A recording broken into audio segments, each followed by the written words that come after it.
दोस्तों इस ब्रह्मांड में बहुत सारी गैलेक्सीज हैं, जिसमें से ना जाने कितने ही सूरज और ग्रह हैं। और इसी तरह से जिस गैलेक्सी में हम रहते हैं उसका नाम है मिल्की वे, जिसके अंदर सूरज हमारा तारा है और इसी के चारों ओर सारे ग्रह और चंद्रमा घूमते हैं। और दोस्तों जिस तरह से हमारी पृथ्वी सूरज का चक्कर लगाती है, ठीक उसी तरह कहीं दूर ब्रह्मांड के किसी और गैलेक्सी में भी अलग अलग ग्रह भी तारों का चक्कर लगा रहे होते हैं। हालांकि इंसान हमेशा से ही इतना क्यूरियस रहा है कि वह हर समय कुछ नई नई खोजें करता रहता है।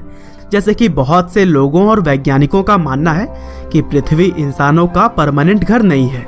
एक वक्त ऐसा आएगा जब हमारा सूरज मर जाएगा और ऐसे में इंसानों को अगर खुद को बचाना है तो इस ग्रह को छोड़कर कहीं और घर बनाना ही होगा।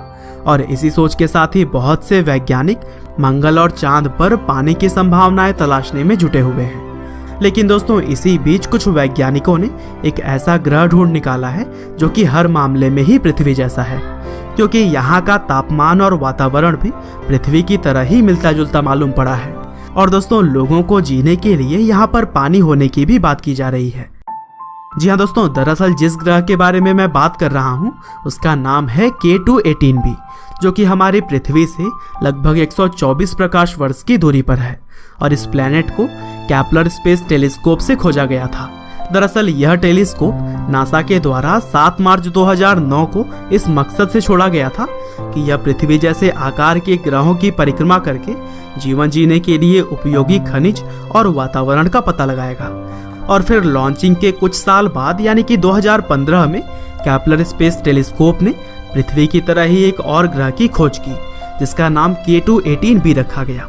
और दोस्तों अंदाजा तो यह भी लगाया जा रहा है कि इस ग्रह का द्रव्यमान पृथ्वी के द्रव्यमान से 8 गुना ज्यादा है और इसीलिए इसे सुपर अर्थ का भी नाम दिया गया है। लेकिन दोस्तों भले ही K2-18b की खोज 2015 में ही कर ली गई थी, लेकिन पृथ्वी से बहुत ही ज्यादा दूर होने की वजह से इसकी ज्यादा जानकारियां नहीं जुटा पाई गई हैं। हालांकि 2017 में स्पिटिजर स्पेस टेलीस्कोप ने यह कंफर्म किया कि K2-18b अपने सूरज के हैबिटेबल जोन में मौजूद है। दरअसल हैबिटेबल जोन वह जगह होती है जहां ग्रह पर पानी तरल मात्रा में पाया जा सकता है। और इसी इंफॉर्मेशन के बाद से ही वैज्ञानिकों का इंटरेस्ट इस ग्रह की तरफ काफी बढ़ता हुआ दिखाई दे रहा है, क्योंकि इंसानों के लिए तरल मात्रा में पानी मिलना किसी जीवन से कम नहीं होता।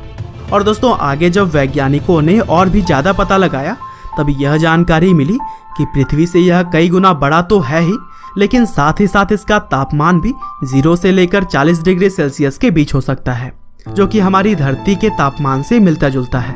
और दोस्तों लोगों के बीच इस प्लैनेट से जुड़ी हुई 2 अलग अलग रिसर्च को 2019 में पब्लिश किया गया, जिसमें कि यूनिवर्सिटी दे मॉन्ट्रियल और यूनिवर्सिटी कॉलेज लंदन की रिसर्च शामिल है। और इनके रिसर्च में यह भी दावा किया जा रहा है कि इस ग्रह पर बादल भी बनते हैं। हालांकि बहुत सारे खगोलीय विद्वान यह भी मान रहे हैं कि पानी मिलना ही सिर्फ यह नहीं दर्शाता कि वहां पर जीवन मौजूद ही है, क्योंकि हो सकता है कि उस ग्रह पर ठोस सरफेस मौजूद ही ना हो। वैसे अब सच्चाई क्या है इसके बारे में तो आगे जानने की तैयारी की जा रही है, क्योंकि K2-18b के रिसर्च के लिए एक एडवांस स्पेस टेलीस्कोप 2021 में नासा भेजने की प्लानिंग कर रहा है। इसके अलावा 2028 में लॉन्च होने वाले एयरटेल स्पेस टेलीस्कोप से भी इस ग्रह के बारे में जानकारियां जुटाई जाएंगी।